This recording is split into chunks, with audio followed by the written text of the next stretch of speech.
নমস্কার বন্ধুরা, প্রিয় ফুড কিচেনে তোমাদের সবাইকে স্বাগতম। আজ আমি রান্না করব কম তেলে চিকেন। তো এখানে নিয়েছি চিকেন। এবারে দিয়ে দিব আদা রসুন বাটা, দিয়ে দিব কাঁচা লঙ্কা বাটা, দিয়ে দিব জিরে ধনে বাটা, দিয়ে দিব পেঁয়াজ কুচি, আর দিয়ে দিব টুকরো করে কেটে রাখা আলু, দিয়ে দিব হলুদের গুঁড়ো, দিয়ে দিব স্বাদ মতো নুন, দিয়ে দিব কাশ্মীরি লঙ্কার গুঁড়ো, আর দিয়ে দিব অল্প একটু তেল। এবার ভালো করে মেখে নিব।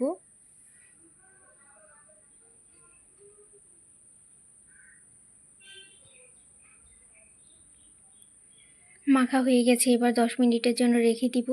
এদিকে 10 মিনিট পর কড়াই বসিয়ে দিয়েছি। এবারে দিয়ে দিব তেল, দিয়ে দিব পেঁয়াজ কুচি।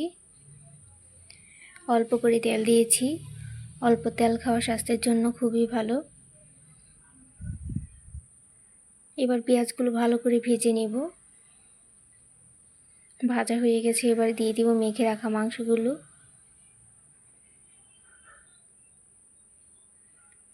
মাংসগুলো এবার ভালো করে কষিয়ে নিব ঢেকে ঢেকে।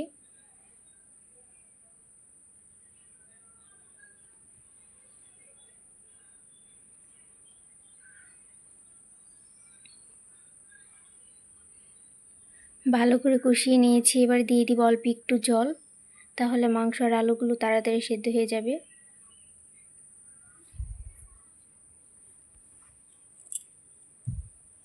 এবার আবার একটু ঢাকা দিয়ে দিব।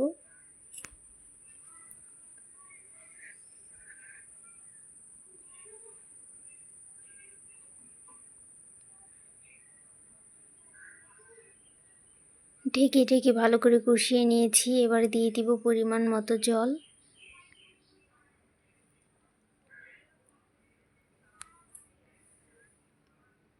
জল দিয়ে এবার ঢাকা দিয়ে দিব।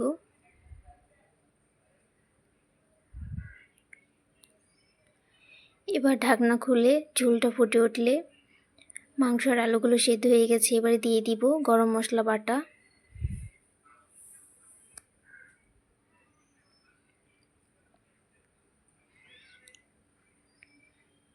বন্ধুরা, ভিডিওটি ভালো লেগে থাকলে অবশ্যই চ্যানেলটি সাবস্ক্রাইব করে রাখবে, আর লাইক কমেন্ট শেয়ার করতে ভুলবে না।